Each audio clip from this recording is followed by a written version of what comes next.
मांगों को लेकर आज वक्ता घर बैठे धरने पर। खबर है उत्तर प्रदेश के जनपद मऊ से, जहां आज जिला मुख्यालय पर अधिवक्ता गण 6 सूत्री मांगों को लेकर धरने पर बैठे हुए हैं। वहीं अधिवक्ता ने अपनी पीड़ा को बताया, कहा कि सरकार हमारी मांग नहीं सुनती है और यदि हमारी मांगे पूरी नहीं होती है तो अनवरत हम धरना जारी रखेंगे। देखिए मऊ से रिपोर्टिंग इंचार्ज रामसूरत राजभर की रिपोर्ट। किस तरह का धरना है? अतुल कुमार राय एडवोकेट, सदस्य अनुशासन समिति bar council of Uttar Pradesh. आज 6 सूत्री मांगों को लेकर पूरा उत्तर प्रदेश बाकायदा पिछले महीने से प्रस्ताव पारित करके हम आंदोलनरत हैं। लगातार ये तीसरा चरण है जब हम वकील धरने पर आज पूरे उत्तर प्रदेश का बैठा हुआ है जिला मुख्यालय पर। लगातार वो 6 सूत्री मांगों को लेकर सरकार के दरवाजे को बार बार खटखटाने का प्रयास bar council of Uttar Pradesh ने पिछले 1 वर्ष से किया, लेकिन उसका खामियाजा सिफर रहा। नतीजतन आंदोलन की राह हमें पकड़ना पड़ा और आज आंदोलन के इस तीसरे चरण में हम प्रत्येक प्रदेश के जिला मुख्यालय पर, अधिवक्ता तहसील मुख्यालय पर आज धरने पर बैठा है। वो हमारी 6 सूत्री मांगे हैं कि एडवोकेट्स अधिनियम लागू होने के बाद एडवोकेट्स वेलफेयर एक्ट लागू हुआ और एडवोकेट्स वेलफेयर एक्ट लागू होने के बावजूद आज तक जो हमारा 10 रुपये एडवोकेट्स अधिनियम के तहत अधिनियम के तहत अधिवक्ता कल्याण कोष के नाम से जो पैसा हम टिकट लगाते हैं, आज उसका अरबों रुपया सरकार के खाते में जमा है और उसका दूसरे मदों में अधिवक्ताओं के वेलफेयर पर न खर्च करके दूसरे मदों में सरकार जो है उस पैसे को खर्च कर रही है।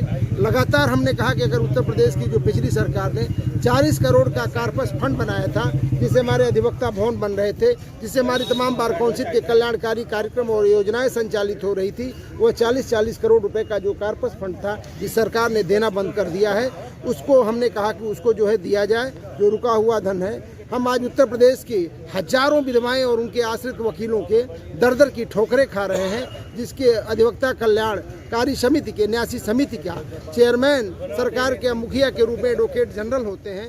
विधि परामर्शी 2 मेंबर जो है मतलब सरकार के प्रतिनिधि 3 लोगों की उन्हीं की कमेटी है और उन्हीं के जिम्मे यह है कि जो अधिवक्ताओं की दुर्घटना होने की दशा में 70 वर्ष के नीचे मृत्यु होने की दशा में उनके आश्रितों को 5-5 लाख रुपए का अनुदान मिलना है।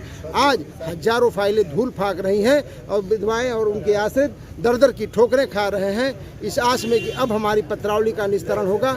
टकटकी भरी निगाहों से देख रहे हैं। बार काउंसिल उत्तर प्रदेश लगातार अपने प्रत्यावेदनों के माध्यम से पत्राचार कर रही है, उनका ध्यान आकृष्ट कर रही है, लेकिन कोई सुनने को तैयार नहीं है। क्या वजह है कि कोई सुन नहीं है? आप उत्तर प्रदेश की ये सरकार मस्त चल रही है।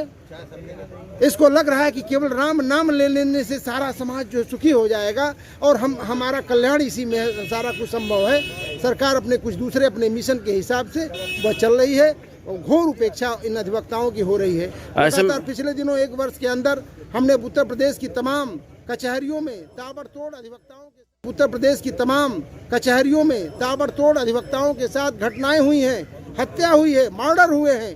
और पिछले 5 वर्ष में तो चौथे वर्ष में देखा जाए कि हमने उत्तर प्रदेश की बार काउंसिल की अध्यक्षा कुमारी दरवेश को दिन दहाड़े आगरा की कचहरी में खोया है, वह भी आज हम दंश झेल रहे हैं। और अधिवक्ताओं ने उनके आश्रितों को मुआवजा देने की मांग की थी।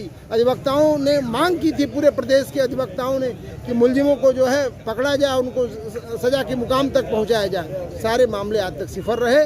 एक भी घटना का न सही पर्दाफाश हुआ, न ही सरकार द्वारा घोषित समय समय से जो कल्याणकारी कार्यक्रम है वो मूर्त रूप ले सके। क्या लग रहा है कि किस तरह सरकार के सामने आएंगे आप?